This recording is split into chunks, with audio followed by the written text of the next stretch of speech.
Wings of Fire, The Dragonet Prophecy. Chapter 7. I hate this, Tsunami called softly. I hate this a lot.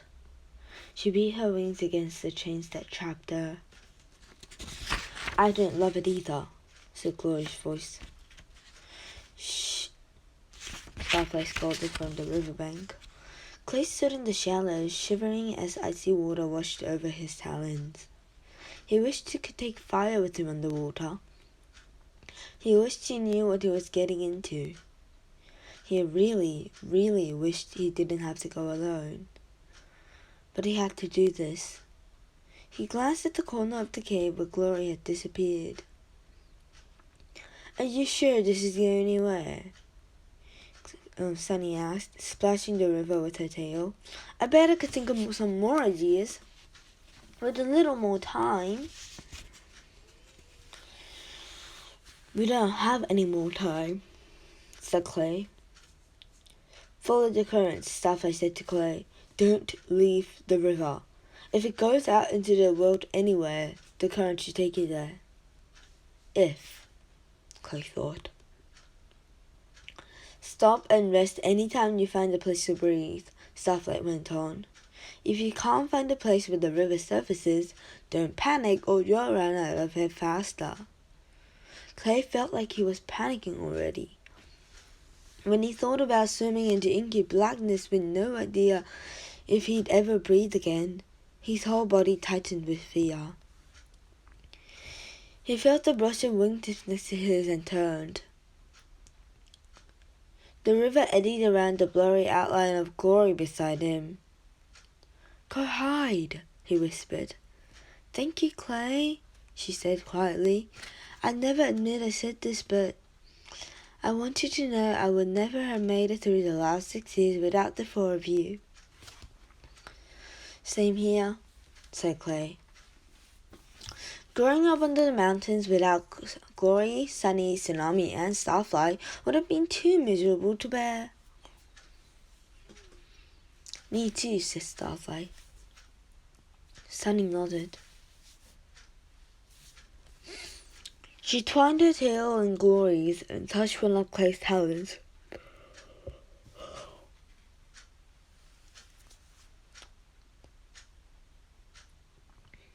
Good luck, said Glory. She stepped out of the river and melted back into the shadows. Be really, really careful, Clay, Tsunami said. Her chains taut around her legs and neck as she leaned towards them. Come back if you have to. Don't keep going if it's too dangerous. Don't you dare die, Sunny added, flinging one forearm around his neck and beating his wings with hers. You all stay safe too, Clay said. She took a deep breath, then another. I'll be rolling away that boulder before you know it. He couldn't delay any longer. He nodded to his friends and dove into the river. Swimming helped warm him up a little, but his scales still felt crushed with ice by the time he made it down the tunnel to the battle cave. He swam to the far wall where the rock sloped down into the water. He floated for a moment, feeling the current tugging him. Then he inhaled and dove down. By the flickering light of the torches above, he could see the patch of wall that was darker than the rest. Tsunami was right. This hole was smaller than the gap in the Guardian's cave.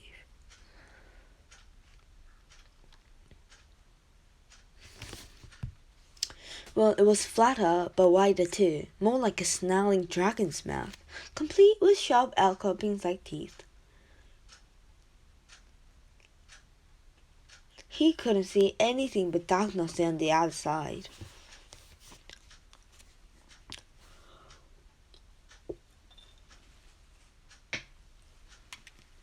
Clay reached one forearm and into the hole and felt nothingness. Dark water rushed past him. He arose to the surface and took the longest, deepest breath of his life, hoping it wouldn't be his last.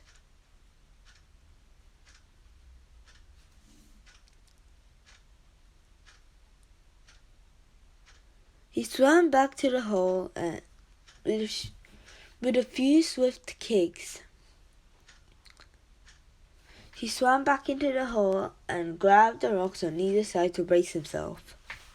He folded his wings tightly to his body and sank his head through the hole. His shoulders followed, then his wings, scraping painfully against the rock teeth. His front talons found the lip of a rock ahead for him to seize it, pulling it up.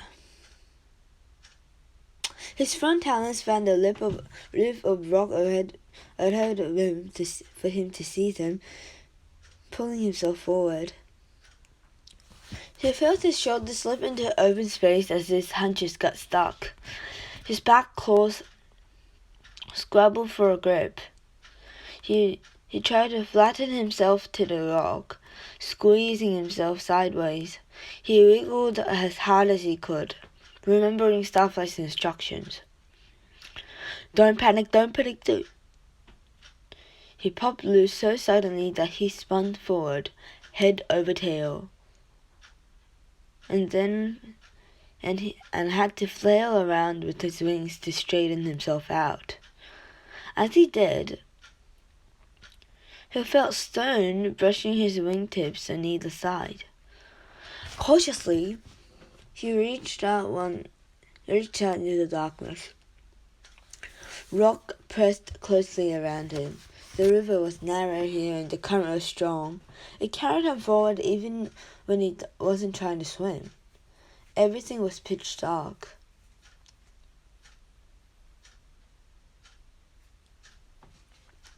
He tried to paddle up to the surface of the river, but his head rocked painfully against the dark ceiling. There was no air here, only tight channels filled by the river. He wasn't even sure there was space to turn around if he wanted to go back. But I don't want to go back. I can't go back. Clay focused himself to swim, kicking his back legs and waving his wings as much as he could.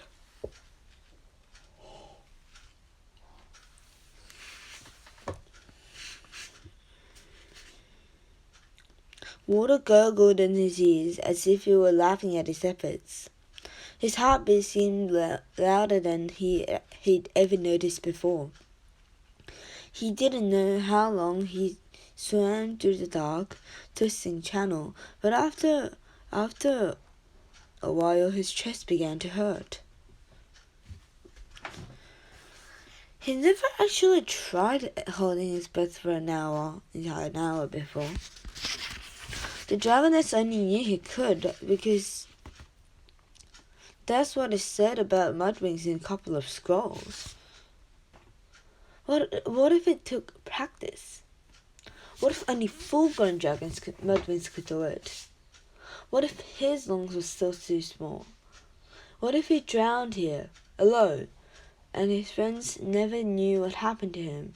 Kestrel killed Glory, and he really was the most useless Dragonette in Pyria. I will not panic.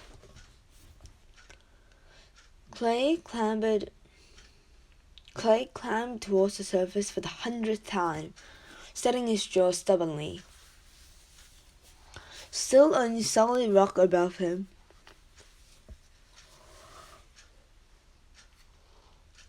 But it seemed like the rock was standing upwards, was it? He reached his wings to brush against the stone and swam faster. The channels were definitely getting wider. He couldn't feel the rocks on either side of him anymore. Suddenly the rock ceiling dropped away. It felt like he swum out into the wild open pool. Clay beat his wings, rising up and up through the dark water, his tail lashing above to drive towards him. He was deeper than he realized, far below the surface. But were there stars above him? He nearly sunk into a mouthful of water in excitement. Could he have made it outside already?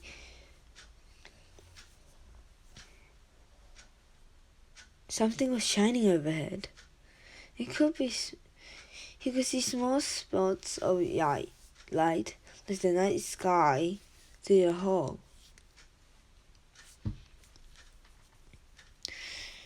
His head burst out of the water. Clay yelped with glee as he could breathe again, and in and out, grateful for the air like he never had before. But his voice echoed back around him, bouncing off cave walls. The air didn't smell like the sky, and he couldn't see anything beyond the stillness of the rock and faded echoes of his own cry. He floated to the surface of the pool. The current was still moving in a slushy somewhere below his talons. All was darkness around him except those points overhead. Glowworms. He was still under the mountains, in a cave full of throw sands of glowing worms. The eerie little insects pulsed with greenish light, glowing tendrils huge from several of them, like shimmering stars certain far overhead. Shimmering star curtains far above him and around him in a pool of reflection. But the dim light, he could faintly see the distant arch of the cave walls. He wasn't outside. But at least he was breathing again.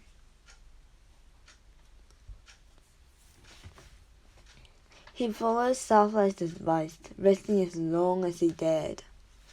It was so cold in the river that he couldn't feel his tip of his tail or the outer edges of his wings anymore. He tried breathing a spurt of fire into the air, but his chest was too frozen to produce more than a flicker of flame. It was almost more than he could bear to make himself duck under water again. But finally he took another deep breath. For a terrible moment, he was afraid he lost the current.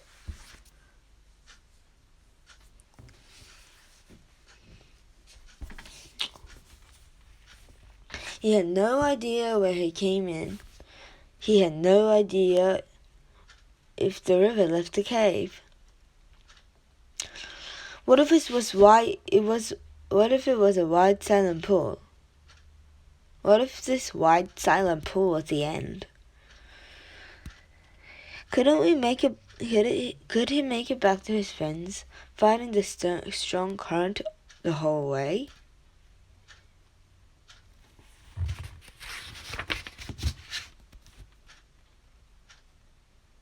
Then he realized when he floated, there was something carrying him along. It was weaker, but the current was still there. He spread his wings wide and stretched his tail down, letting himself drift like a leaf until he was sure which direction it went.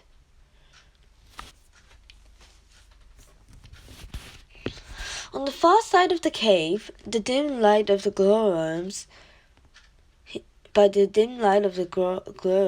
he found a passageway where the river left to pool. The ceiling was still far above him, and he could swim and breathe for a while longer. Clay beat his wings to push himself forward through the water. It was peaceful and creepy at the same time, with all the starworms glowing overhead like a million burning eyes. But it was more preferable than to a solid rock, complete darkness, nowhere. After a while, the current started to pick him up again. Clay's wings brushed against the stone jutting out of the river, and the glowworms were fewer and farther between. The darkness seemed to press down like Kestrel, crushing him during battle training. And then he heard roaring. Clay's ears pricked up. Was that a dragon? His first thought was hearing Kestrel roaring in fury that he discovered his lost glory in Clay. But it was too far away to hear anything like that. Then he started to worry. What would Kestrel do when she found out Clay was missing? Would she punish the others, especially Tsunami, all chained up and unable to fight back? He was so distracted worrying about his friends that it took him a while to notice the roaring was getting louder. Suddenly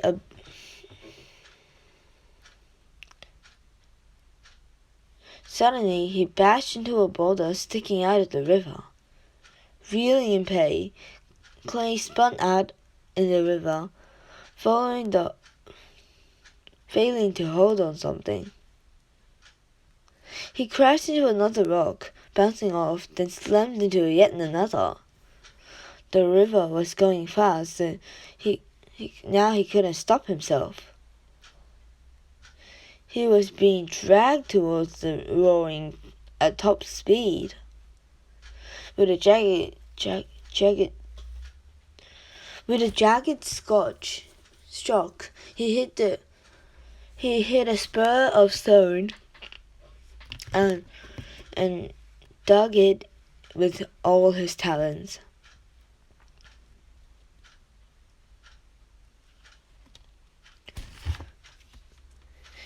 The rushing water whipped past him, seizing his tail and moving his wings in an icy, desperate grip.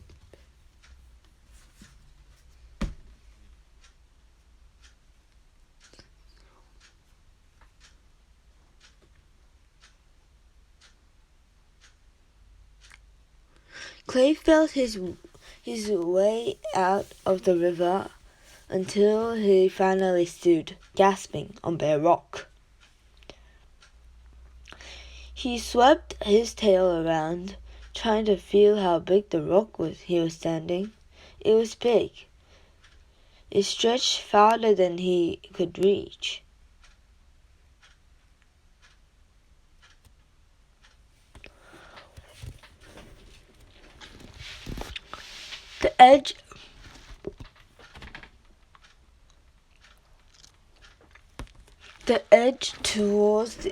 He edged towards until he was sure he was standing on the bank of the river. A slope beside him rose away from the water.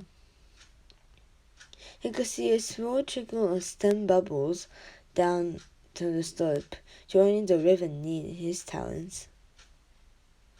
Clay dropped his head, trying to think. Now that he was out of the water, the cold was penetrably deep. It coiled and twisted around his bones. He coughed, hoping to summon a flame, but it was no use. Some dragons carried fire within them always, like the sky wings or night wings, could blast flame anywhere. Sea wings and ice wings could never breathe fire, but others, mud wings needed the right condition, warmth most of all. Remembering all his fire-breathing failures, Clay could hear Kestrel's scornful voice hissing about what disappointment he was. Not this time, he thought. I will figure this out. He could guess that the roaring was, although he had never seen the waterfall, he could guess what the roaring was, although he had never seen a waterfall. And he certainly didn't want to experiment one of the first time tutorial in Total Darkness. Even if he could fly over, without his sight, he was sure to run into something or crash. But he couldn't leave the river, could he?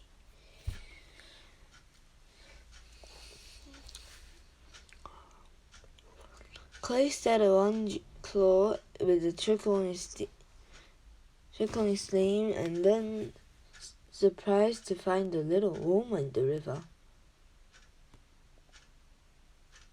Where did that come up? Up. Where did that come from? Up. Surely it meant it was closer to the surface than in the outside world. He inhaled, hoping to catch the silent of the outside, but he only fainted small rotten eggs. The only faint smells of rotten eggs. He set his jaw. The stream had to lead somewhere, not over a waterfall. He spread his wings to feel the cave walls that crept upstream, slipping now and then on sleek stone. Soon he felt the ledge ahead of him, and he climbed over and splashed into a deeper pool. The rotten eggs smelled much stronger than up here. He tried to wade forward, and then the water crept up his legs. Suddenly he felt a sting of pain slice through the softer scales in his underbelly. With a haste, he scrambled back onto the ledge. His wing caught on something sticky overhead, and he felt something sharp pain shivering through his tendons. He pulled his wings close to his body quickly, but the stickiness came with it and sucked it into his scales like enormous gobbly leeches.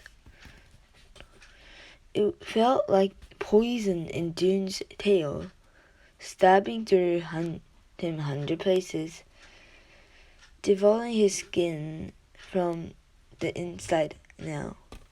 Clay felt with agonized yell. Clay let out an agonized yell and tried to started to tumble back down to the rock slope to the river, but he lost his feel on the stream under his claws. He was